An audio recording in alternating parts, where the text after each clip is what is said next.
Welcome back to Story Mode. It was now time to show the world a bit of my collection. Not all, just a bit. But in order to do this, I would have to convert my cinema room.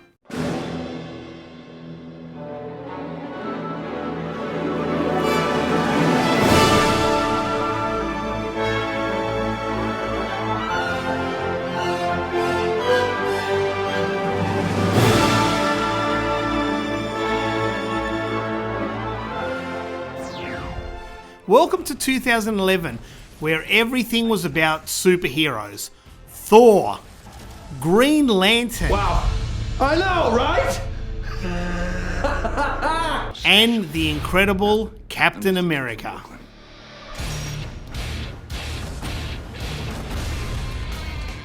It's now near the end of 2010 and I'm desperate to do another review. This time I will do Gradius, my favourite shoot 'em up series of all time. So Gradius was the second episode we ever made, and believe me, the nerves were still there. I just couldn't get used to talking to a camera. Play. This is Gradius 1. Stop. After many outtakes, we got something that I was fairly happy with. Today we're looking at Gradius. Over the next few reviews, 10 reviews, 20 reviews. Most of the arcade stuff that we're going to refer to will be in this room. Behind the camera, I have dedicated machines, but not yet. For now, we're focusing on Gradius. This here is Gradius 1. We're going to be looking at the in-depth of what got Gradius started. So let's get cracking. Welcome to the family. Nice. I had this Gradius board game and Alex had a great idea. Having me play myself, doing a bit of a camera trick. There you go. We're playing Gradius. The board game. Well, enough of this. We're not here to review the board game. We're here to review the arcade games and the games that come on all the wonderful consoles.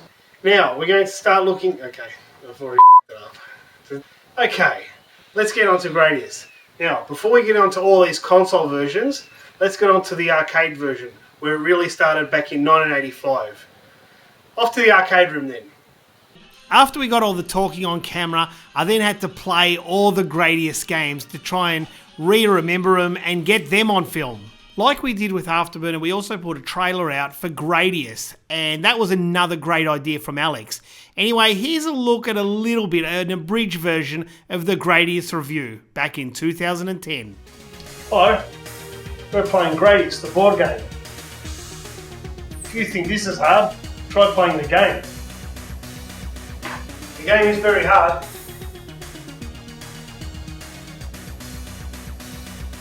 Your turn.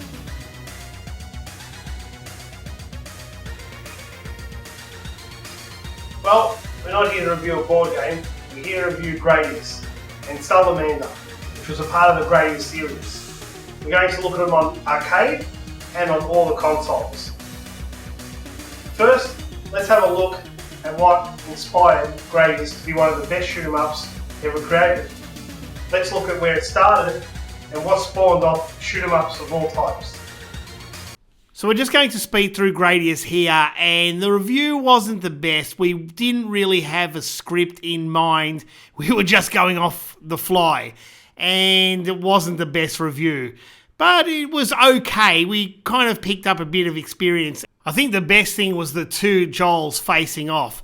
But we'll look at the end of it, because I didn't mind the ending.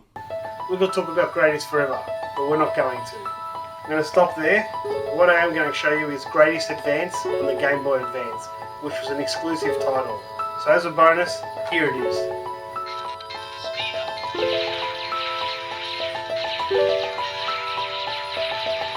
I think I showed this one at the end because it's such a forgotten title, especially for the DS. But I did like how Alex would finish off all the episodes, have the credits at the end, and still show the game or the game being played. And I don't know if you noticed on Afterburner, but at the end of the episode, we'd always have a clue on what's to come next.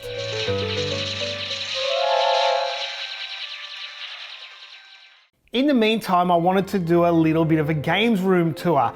Now, I didn't want to show all my games, like, you know, that's going to be way down the track. I wanted to show probably 20 or 30% of them. So I had to find a games room first of all, and with space running out in the house, I needed to choose one place I wasn't using as much, and that was my cinema room. Yes, that's right, I turned my old cinema room into a games room. Basically to store all my video games. I had to put the screen and the projector in another room, a spare room, which was a smaller room, and now I could finally set up my video games. So here is the first games room tour. Well, hi everyone. Sort of. Just wanted to show you my new games room. I just thought I'd walk you through it. It's what I've been doing the last couple of weeks, and the next review might be a bit delayed. Anyway, I'll just show you. I've got a corner over here. Got some painting to do actually still on this wall, one of the shelves. This corner is where my computer lives, and an Xbox 360. This is a LCD. It basically handles all the new consoles. And we've got a widescreen TV to take care of the widescreen consoles like the GameCube and Xbox One. You'll notice I've got an Xbox 360 for all the TVs and the monitor there, so when friends come over we can play Halo or Gears. And the TV at the end of the CRT, of course, for the old games. It takes care of all the old consoles. Some of the consoles are still not here, like the Neo CD, Jaguar, all that kind of stuff. And then another TV over here, another CRT, again with a 360 for mainly the 8-bit consoles, still working out what's going to go there. And of course the computers, Amiga and 64. I'm just starting to unpack my games because they've been in storage. There's my Saturn games there. There's a fair bit. And what you've seen on the videos or the episodes in the past is just not even 20% of my collection, I think. So this is my collection of Saturn games, and I've got every single Saturn game that ever come out in Japan. There's over 1,200, so that's pretty cool. Some N64, Xbox 360, and some Atari. Obviously all the other ones like Dreamcast and Mega Drive and all that, still got to bring them in. That's the shelving. There's 3 lots of shelving there. There's going to be 9 in total to house all the games, so it should be a good room. Some downlights hanging down there. Yeah, so this is where I'll be doing the reviews. Yeah, it should be quite good. I've been asked to do tours. I'm not doing them yet. Once all the games are up, I probably will do a tour because I've just recounted. I've got close to 5,000 games, so I guess it is something to definitely do a tour on. Anyway, until the next episode, which will just be before Christmas. Since I unpacked just that batch of games that were in the bubble wrap, put them out on the floor just to see, got quite a few doubles and some multiple games. Yeah, I just thought I'd share this with you.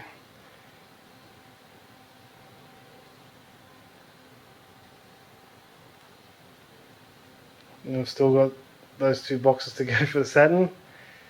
Got some multiples like Radiant Silvergun. Good to have those ones for the collection purposes. Just pan around here.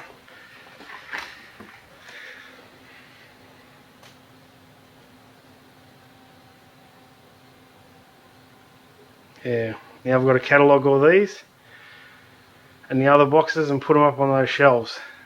The CD's a lot smaller than cartridge games, so it should be a little bit more compact.